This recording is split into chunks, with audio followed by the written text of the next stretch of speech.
Saving the Lost. Science article by Reynaldo Vasquez. How can we understand what a person who cannot respond is thinking or feeling? People in a vegetative state are those who have come out of a coma and appear to be awake with open eyes and sleep patterns. However, they do not show any awareness of who they are or where they are. They cannot speak and do not respond to sounds, hunger, or pain. The actual condition of patients in a vegetative state mostly remained a secret until Adrian Owen made some startling discoveries. In the late 1990s, British scientist Owen realized that the technology of neuroimaging, producing images of brain activity without surgery, supported what scientists already knew. Different parts of the brain process different kinds of thoughts. Owen's concern was that neuroimaging was breaking no new ground. He wanted to find a real use for it. In 1997, Owen and his team began testing a patient who was in a vegetative state. They scanned her brain as they showed her familiar faces, and it lit up like a Christmas tree.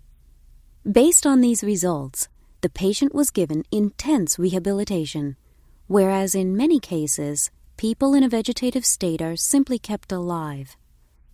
She has since sent a letter to thank Owen, realizing that without the brain scan, she too would have been written off. Owen continued his research, and in 2006, he made another breakthrough. He took brain scans of a woman patient as he asked her to imagine playing tennis. Strange as it sounds, scientists know the part of the brain that shows activity in healthy people when they imagine playing tennis. It is always the same. It was the same in his patient, too. He asked his patient to imagine walking through her home. Her brain showed activity in the exact same spot as healthy people would if they thought of walking through the rooms of their homes.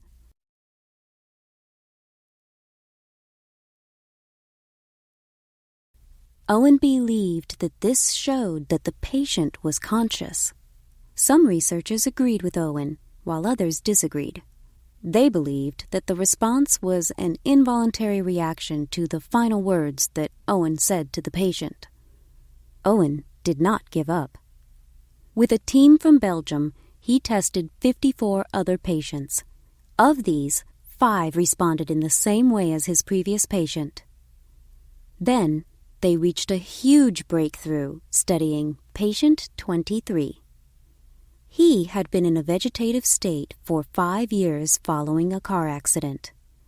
The scientists discovered that patient 23 was able to give yes and no answers by changing his brain activity. They asked him questions with answers that the technicians couldn't know and that weren't given away by any clues. Is your father's name Thomas? No.